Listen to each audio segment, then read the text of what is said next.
দক্ষিণ দমদম পুরসভায় এবং একাধিক পুরসভায় যে বেআইনিভাবে চাকরি হয়েছিল, তাদের কাছে যা খবর আছে যে রথীন ঘোষ তিনি বেশ কিছু নাম পাঠিয়েছিলেন, তার রিকমেন্ডেশনে কিছু চাকরি হয়েছিল এবং সেই বিষয় নিয়ে তাকে জিজ্ঞাসাবাদ করতে চান ইডি গোয়েন্দারা।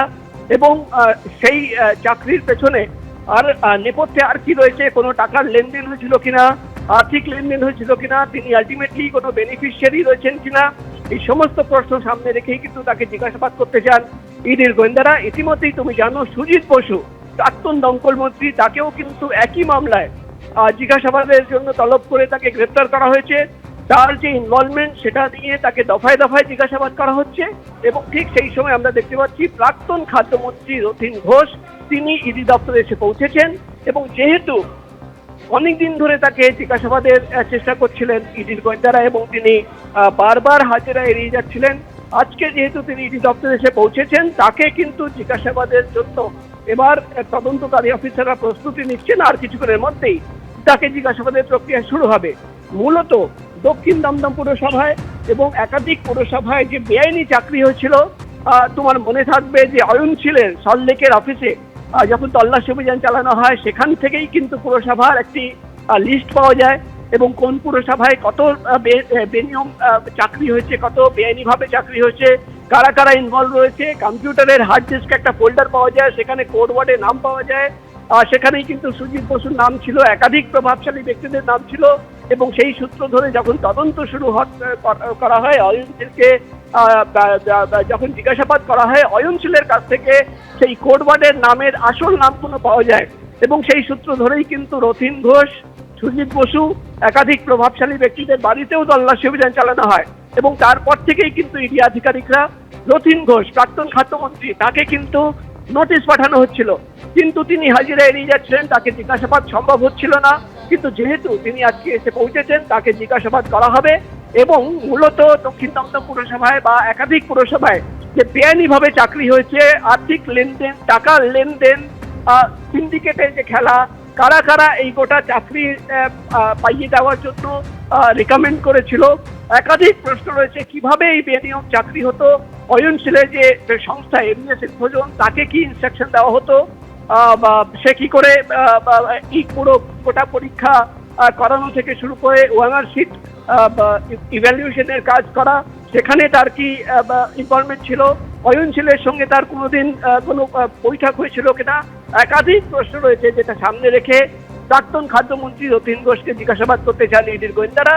এবং যেহেতু এতদিন পর রথীন ঘোষ ইডি দপ্তরে এসে পৌঁছেছেন, তাকে কিন্তু আজকে জিজ্ঞাসাবাদ করা হবে এবং জিজ্ঞাসাবাদে আরো কি তথ্য বেরিয়ে আসে বা জিজ্ঞাসাবাদে রথীন ঘোষ কি দাবি করেন সেটাই কিন্তু এখন দেখার বিষয়। জিজ্ঞাসাবাদ প্রক্রিয়া শেষ হওয়ার পর আমরা কিন্তু ইডি সূত্র মারফত সেই সমস্ত তথ্য জানতে পারবো। প্রকাশ, তুমি আমাদের সঙ্গে থাকো। আর কিছুক্ষণ পরে জিজ্ঞাসাবাদের প্রক্রিয়া শুরু হবে রথীন ঘোষের পুরো নিয়োগ দুর্নীতি মামলায়। অবশেষে সিজিও কমপ্লেক্সে হাজিরা দিলেন প্রাক্তন খাদ্যমন্ত্রী রথীন ঘোষ। এই মামলাতে এর আগে সোমবার গ্রেফতার হন প্রাক্তন দমকল মন্ত্রী সুজিত বসু। যে অভিযোগ ওঠে যে দক্ষিণ দমদম পুরসভা সহ একাধিক পুরসভায় বেআইনিভাবে চাকরি দেওয়া হয় এবং রথীন ঘোষ একাধিক নাম পাঠিয়েছিলেন, তার রেকমেন্ডেশনেই চাকরি হয়েছে কিনা, আর্থিক লেনদেনের পেছনে কিছু ছিল কিনা, তা সমস্ত জানতেই ইডি একাধিকবার তলব করা হয়। পাঁচবার নোটিশ পাঠানো হয়, তবুও হাজিরা দেননি প্রাক্তন খাদ্যমন্ত্রী। একাধিক কারণ দর্শানো হয় তার তরফ থেকে। প্রথমে তিনি জানান যে নির্বাচন সংক্রান্ত কাজের জন্য তিনি ব্যস্ত রয়েছেন, ভোট পর্ব মিটলে তিনি হাজিরা দেবেন। তারপর জানানো হয় যে বাথরুমে পড়ে গিয়ে তিনি চোট পেয়েছেন, সেই কারণে হাজিরা দিতে পারছেন না। অবশেষে সিজিও কমপ্লেক্সে হাজিরা দিলেন প্রাক্তন খাদ্যমন্ত্রী রথীন ঘোষ। আরো একবার চলে যাব আমাদের প্রতিনিধি প্রকাশ সিনহার কাছে। প্রকাশ, দেখো, রথীন ঘোষ প্রায় 1.5 মাস পর তিনি হাজিরা দিয়েছেন।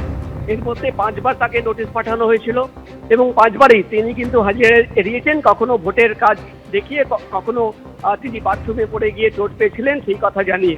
কিন্তু যেহেতু আজকে রথীন ঘোষ এসে পৌঁছেছেন এবং এই সময়ে সুজিত বসুও কিন্তু ইডির কাস্টাডিতে সিজিও কমপ্লেক্সেই রয়েছেন, তো ইডি সূত্রের খবর যদি তারা প্রয়োজন মনে করেন রথীন ঘোষকে জিজ্ঞাসাবাদের পর, তাহলে সুজিত বোসের সঙ্গে তাকে মুখোমুখি বসিয়েও জিজ্ঞাসাবাদ করার যদি প্রয়োজন মনে হয় সেটাও কিন্তু করা এখন সম্ভব হবে।